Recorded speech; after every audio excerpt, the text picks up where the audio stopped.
Howdy friends, the Braester is back for another week of character speculation, and I'm excited to go over this company's top 5 list for potential characters, mainly because this company has not only helped Sakurai's team with developing Smash for 3DS and Wii U, but also helped develop Ultimate. And much like with Smash 4, they're also helping with the development of the DLC. But after a season on the Wii U, and one season for Ultimate, the only character this company has to show for their efforts is Pac-Man. But I truly think that's going to change with this second season. The company for this week's topic is naturally Bandai Namco. So, let me just state that even before the climate of this world turned dire, seemingly overnight, I believe that Bandai Namco were a top contender to get a third-party guest character. But now, due to how dire things have gotten and how some options for DLC may have been changed because of the climate of the world, I believe Bandai Namco is now a front runner to get one of what I'm sure is going to be a much smaller amount of third-party characters this time around. I'm thinking only half the pass or even just 2 characters are going to be third-party at most. But that's just my speculating ass talking here. Right out of itself again, the ass just talking out of itself. But I'm sure you're all sick of this rambling and kind of like pushing things off or on or we're just going on.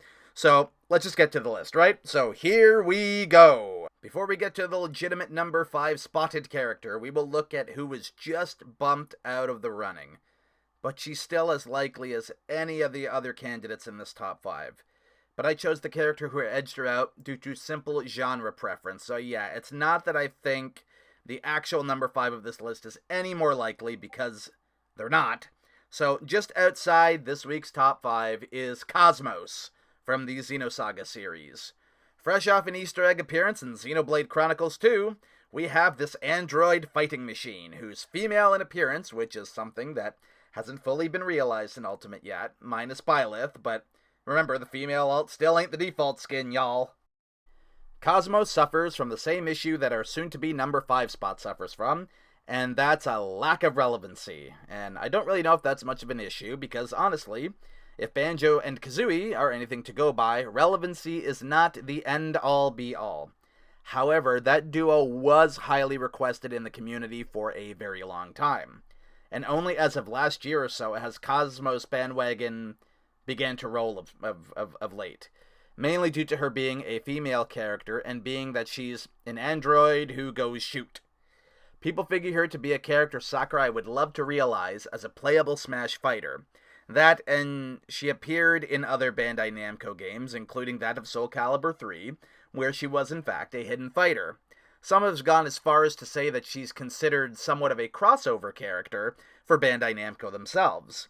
And what is Smash Ultimate at its core? That's right, a crossover. Let's highlight the special moves, because that truly shows moveset potential. If you got flashy specials, you're certainly going to stand out in this frickin' series.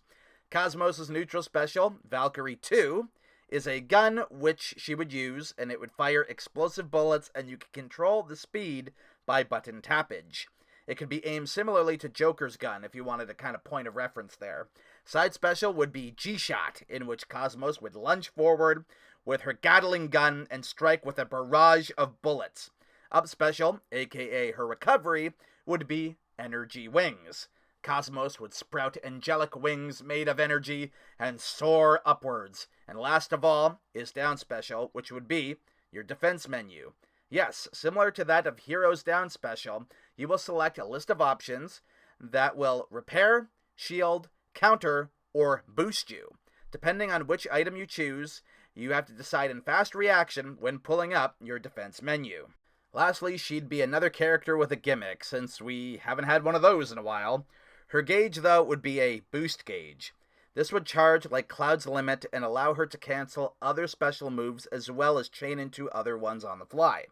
When her Valkyrie 2 would transform into Storm Waltz at full charge, and thus neutral special would become crazy powerful and drain your boost gauge upon its usage. So yeah, moveset is certainly all there, and she would make for a very engaging Smash Bros. Fighter. The android archetype certainly is not one filled as of yet, and if you want to consider her the true number 5 on this list, you have my full agreement in that decision. As of this writing, I'm also thinking that she should be an honorable co-winner, so we're going to consider her as such, and now we will move on. Coming in at number 5 for potential Bandai Namco characters, and only chosen because of Braester's platformer bias, is Klonoa. Yes, everyone, I am well aware that Klonoa has the same issue as Cosmos, and that's a complete lack of relevancy. Cosmos has not appeared as the protagonist of a game since 2006, and Klonoa has not done the same since 2008. And that was a remake of his first game. This series only had one true sequel that came out in 2001 on the PlayStation 2. And the original game came out for the first PlayStation. Much like all the Xenosaga games that featured Cosmos were only released on the PlayStation 2. So really, you can count these two as co-number 5s due to their lack of appearance on Nintendo systems, but perhaps due to having that one remake of the first Klonoa game, maybe, the Wii's giving our furry little friend here a leg up in the Nintendo history department. So relevancy is certainly lacking, and the Nintendo history isn't much, but at least he had a remake on the Wii, and 3 of the Klonoa spin-offs were released on the Game Boy Advance, a Nintendo handheld, which is still more than Cosmos, whose main series games never got a Nintendo release of any sort. So my animal boy's got that going for him. He's made a few cameos over the years in other Bandai Namco series, that being a recurring and ever-changing Easter egg in the Tales of series, and a one-time appearance in much the same vein in Soul Calibur. Number 5, and Tekken 7. So yeah, again, being an Easter egg lately can be said for Ms. Cosmos, and her cameos in other Bandai Namco titles were a little more important than Klonoa's, in my opinion. But how does his moveset shape up? Well, he would use a lot of wind for his moves. That's a core theme in his games, and you bet your ass this theme would be incorporated into every single special move. Starting with neutral special, which would be Wind Bullet. Using his signature weapon, the Wind Ring, Klonoa would fire a short range of colorful energy at an opponent, and it would return back to him, a la a boomerang effect. Side special would be the Wind Board. Klonoa would front flip into the air and summon his wind board under him as he lands back on his feet and propels forward. So another Wario or Bowser Jr. style side special. But you could also make this board bounce with movement inputs to pull off some fancy Tony Hawk tricks en route to attacking your opponents. Up special would be the Moo Jump. Klonoa would lift his wind ring to the skies, and a Moo enemy would spawn at the end of the motion. And while yelling, "Woohoo!" Klonoa would thrust the wind ring downward, tossing the Moo enemy in that same direction, which would boost Klonoa into the air, and when the Moo enemy would land, it would cause a great deal of knockback to those who get caught under it. Then lastly, we have down special, which would naturally be Beam Gnome. Klonoa would use his wind ring to summon a shield called Beam Gnome. It would protect Klonoa from projectiles and other such attacks by absorbing them, or in particularly the case of projectiles, it would disintegrate them. While Beam Gnome is active, you may be able to dash for a very short distance with it active, and if it makes contacts with an opponent, it will do very, very small chip damage, but stun them nonetheless for a follow-up to punish. So yeah, not really the most relevant character on the list, but he certainly has great moveset potential with all the abilities that the Wind Ring gives him. But we all know that there are bigger and far more relevant characters Bandai Namco would go for over him if they indeed get a DLC character in this next pass. So, we shall move on. Coming in at number 4 for our list of potential Bandai Namco DLC characters is Nightmare, the arch-enemy and soul-connected rival of Siegfried from the Soul Calibur series. I originally thought to have both characters tie and take up a spot for Soul Calibur, but honestly, I think Nightmare is a little more iconic, and we could always use a few more villains. Am I right? Both Nightmare and Siegfried have been recurring characters in Soul Calibur as mortal enemies since the beginning of the series, back when the first game was known as Soul Edge. So both of them are certainly important to the franchise. In fact, they may be the most important in the entire series. And as a result, if Soul Calibur is indeed to be represented in Smash Bros., you can be rest assured that it'll be either Siegfried or Nightmare. But now let's take a look at Nightmare's actual moveset potential. Wielding the devastating Soul Edge, this is a massive, hellish-looking sword we're talking about here. A majority of Nightmare's moveset would be structured around this distinct weapon. So the usual moves speak for themselves, really, but how would his special moves be like? Well, let's give some predictions on what those moves could be. Starting off with neutral special, which would be Earth Divide. This chargeable move would have Nightmare raise the Soul Edge as fire brims from his charge, and when done charging this move, he would stake the Soul Edge into the ground, causing a shockwave that would go across a portion of the battlefield. It would work similarly to Martha and Roy's shield-breaking strikes if it hits an opponent who's in defense. Side special would be Rush Crusher. Nightmare would dash forward with unpredictable speed and strike with his claws.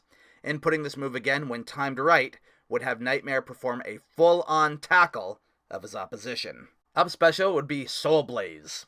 Nightmare would perform a burning upward slash that will raise him into the air for a recovery.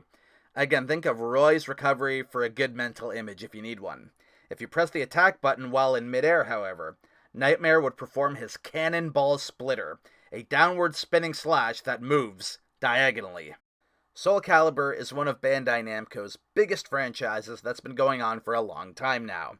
It's had releases on a Nintendo platform one time, the only notable time ever, which was a port of Soul Calibur 2 on the GameCube, which featured Link as a guest character for the said port. As I said though, Siegfried is also a front runner for this spot when it comes to Soul Calibur getting a character, since he is the protagonist for the majority of the series, and we all know how Smash favors its protagonists. But when it comes to a villain that's recognizable among fighting game fans, Nightmare would certainly be one of the biggest names that comes to mind. But there is another Bandai Namco fighting game that I feel is a little more likely to get some representation. Coming in at number 3 for our potential Bandai Namco newcomer is Hachi from the Tekken series, one of the most recognizable faces in all of fighting games, from one of the most prominent fighting game franchises. Just seems like an absolutely perfect fit for Smash Ultimate, which has become an ultimate crossover of sorts. Like a Soul Calibur character, Hachi would be another character that represents the fighting game genre, and there aren't many from that genre that are on the Smash roster. We have Ryu, we have Ken, we have Terry, and Little Mac, as well as that mystery Arms fighter that's coming, if you count Arms and Punch-Out as fighting games. I know some do, some don't. So, unlike RPGs, for example, this genre doesn't have many reps.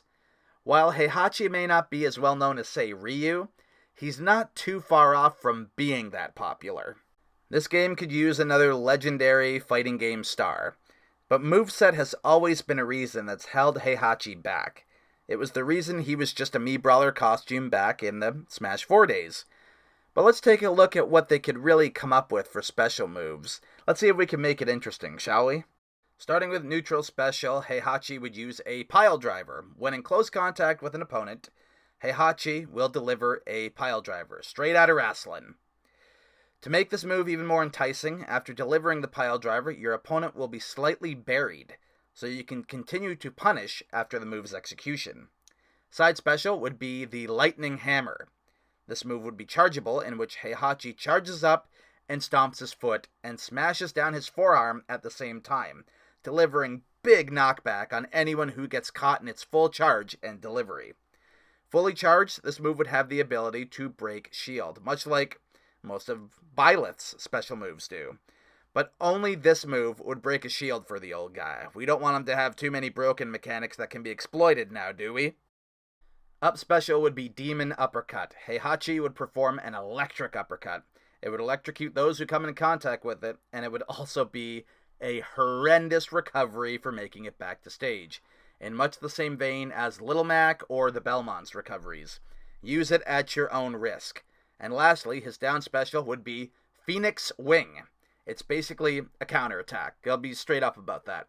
But when timed with absolute perfection, it will deal some serious damage that has nice range and can stun those in the surrounding area of its execution, and not just the opponent you've been able to counter at close range. So you get more bang for your buck with it if it's timed right, is what I'm saying.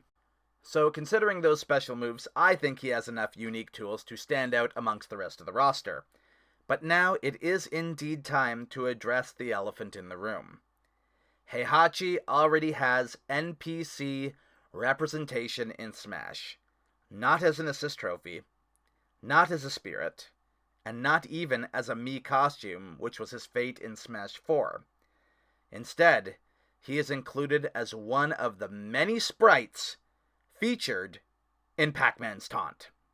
Now, I think people overthink this a lot. Come on, guys. We have Chrom featured in Robin's Final Smash, which can be delivered to Chrom himself in battle. And not to mention, Chrom can clap for himself when he loses to Robin, and another Chrom is standing there in the victory pose for the Fire Emblem Mage. So I don't think it's that big of a death knell as some people believe it to be. But there's also another elephant we should all address as well. Hachi is essentially a PlayStation All-Star.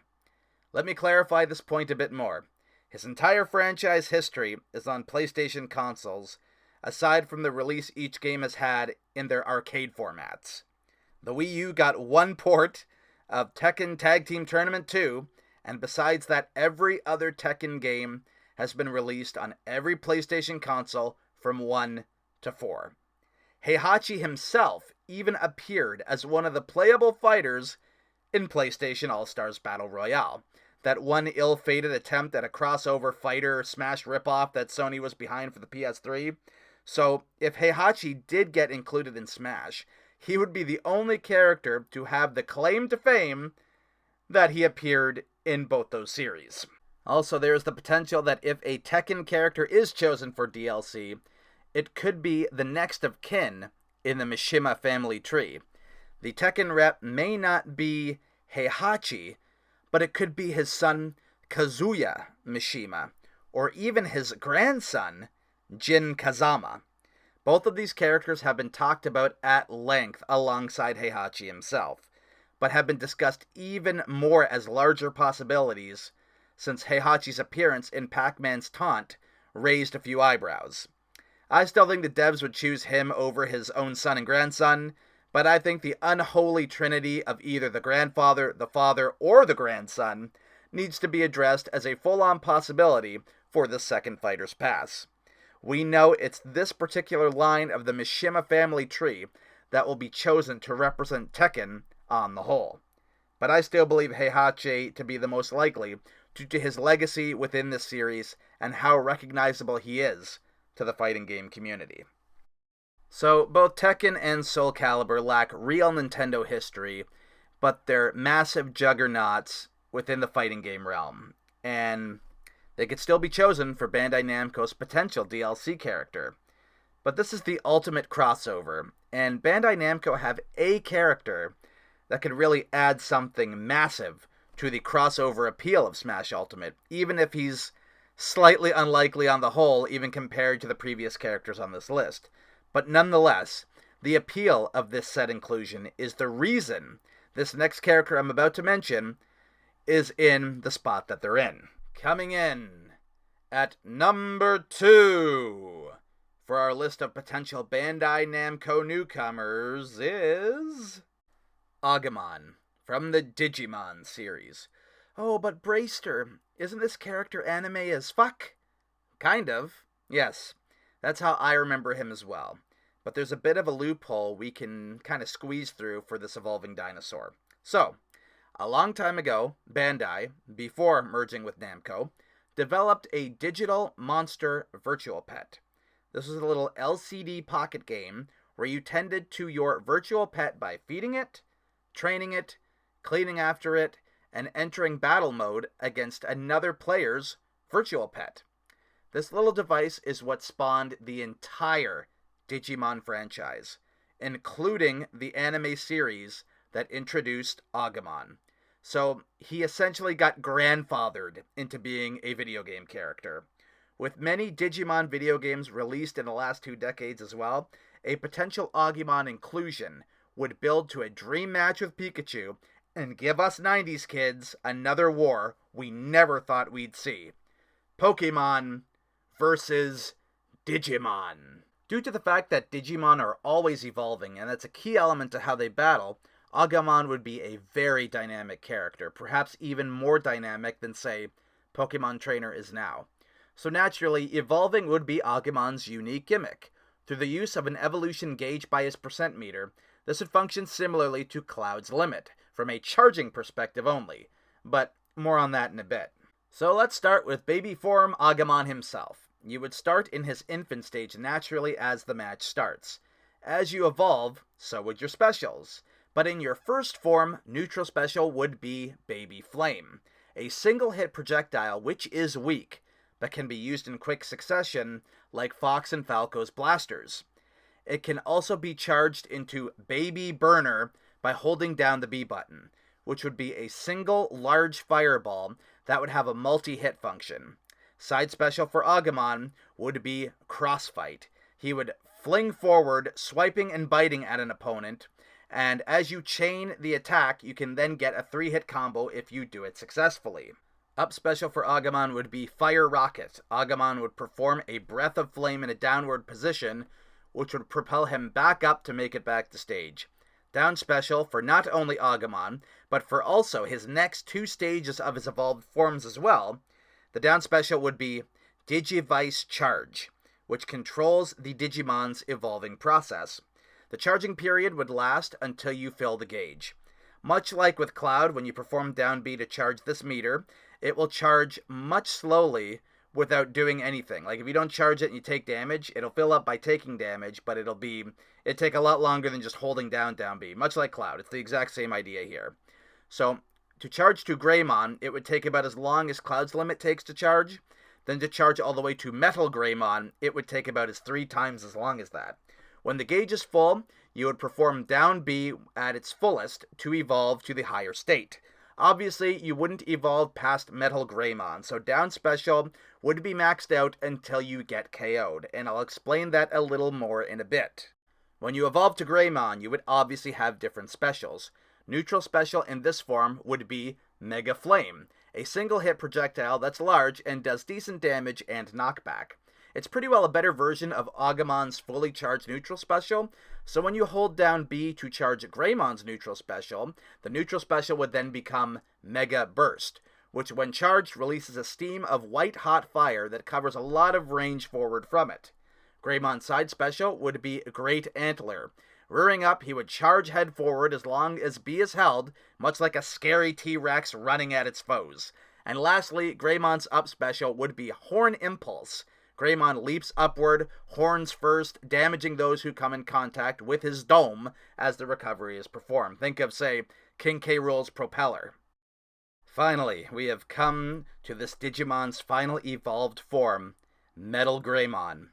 His specials would naturally be the most powerful of all. His neutral special would be the Giga Destroyer, firing a pair of slow-moving missiles that explode upon contact. Once again, holding and charging the B button, you can perform the Terra Destroyer, which is one massive missile that's burning, moves slow, but also explodes upon impact, doing absolutely massive damage. Metal Greymon's side special would be Trident Arm. He would launch his left claw forward via chain forward, which has massive range and reach, and it's very quick to pull off and perform. Metal Greymon's up special would be the Butterfly Wing. There's a bit of a stall to this move, but when performed, Metal Greymon would soar up and get back to stage, hovering briefly before making said recovery. And last to mention here is, since this is the last form that Agumon can evolve into, Down Special no longer serves a purpose in this form as Metal Greymon, and won't be able to be used again until you are KO'd, and have to start as square one as Agumon once again after you respawn. You can get knocked out in any form, including Greymon and Agumon himself, and as I said, you have to start from baby every single time you return to the battlefield after losing a stock. But how likely is he? I personally don't think he's likely at all, but it's his crossover potential that made him peak on this particular list. Recreating Mario vs. Sonic and letting us 90s kids live out Pokemon vs. Digimon, a la Pikachu and Agumon, would just be an amazing sight to see. Not to mention, his character archetype would be absolutely so dynamic by making use of digivolving. The sky's the limit for Agumon as a fighter, and really, virtual pets aren't repped in Smash yet. You can be the first there. But honestly, there is one final character that we must look at and discuss. And here we go. Coming in at number 1 for our potential Bandai Namco character, and who I believe would be chosen for their first character since Pac-Man, is Lloyd from Tales of Symphonia. The one Tales protagonist who is associated with Nintendo the most, and for good reason. Forgive me, I know everyone is lifting up pitchforks and torches because I placed an anime swordsman at the number 1 spot. Please, don't crucify me for this. At least he wields 2 swords for the combos he does in his game, and he would do for Smash. That makes him unique enough, right? Believe me when I say this, it's not because of moveset potential or character archetype that I chose Lloyd. It's because he has a lot of popularity in Japan. Tales is one of Bandai Namco's most precious series, and RPG characters are inevitable when it comes to being included as Smash DLC. Especially when you're the protagonist of a Tales game that's associated with being a Nintendo title, which Symphonia and Lloyd are certainly both known for. Its original release in both Japan and North America, it was for a short time, that is. It was a GameCube exclusive for a little while, and then later on Bandai Namco decided to also port it to the PlayStation 2. But honestly, most fans of this game truly remember it for being on the GameCube, and we know how important that type of history is when it comes to including most characters into Smash Bros. Of everyone on this list, clearly Lloyd is the one that's associated the most with the big N, and I think that's why he's the most likely. Now, let's take a look at those potential special moves, shall we? Neutral special would be Demon Fang. Lloyd would launch a drifting projectile from his sword, and it would race towards an opponent. Think of Cloud's Blade Beam for a point of reference. Side special would be Sonic Thrust, and no, it's not a Sonic the Hedgehog reference. I know you're all thinking that, but no. But anyway, this move would be a launching attack where Lloyd thrusts forward at his opponent. Up special would be Tiger Blade. Lloyd would launch himself upwards with both swords and come slashing down after getting some height, much in the same way that Ike's up special works. And lastly, his down special would be Rising Phoenix. It would be a chargeable down special that launches at an opponent when the charge is let go. The longer you charge it, naturally, the more powerful the attack would become. So yeah, he'd probably have a couple similar attacks that echo other sword fighters on the roster, but that still doesn't make him any less likely. I truly believe that if Bandai Namco does get a character during this second season of DLC, it will be Lloyd Irving from Tales of Symphonia. He checks many of the Sakurai boxes that are considered when it comes to including a guest character in this ultimate crossover. I'm now going to toss a little sneak peek your guys' way for next week. The top 5 list of next week will be the 5 most popular assist trophies that could possibly get upgraded in the next season of DLC. The fan rule that we all assume usually means no inclusion, well, next week we're going to throw that right out the window and look at the 5 most popular characters who might get the biggest reaction of all if they were indeed upgraded to playable. And now I throw the following questions to you guys. Do you agree with the Bandai Namco candidates in this video? If not, explain who I might have missed and how their chances rate. And lastly, do you agree with my stance that Lloyd is indeed the most likely candidate from Bandai Namco if they were in fact to get a DLC character featured in Fighters Pass Volume 2? Let me know all of your thoughts in the comments below. And now we begin the cheapest of plugs. Yes, ladies and gents, it's that time of the video again. As you can see by the lovely little graphic in front of you, there is a list to all of my social media and gaming presences. So please add and follow me on all those platforms to stay as up to date as you can with all of my content going forward. And for those of you who are new to the channel and enjoyed what you've seen and heard, please click on that lovely little subscribe button, and thank you all so very much for watching.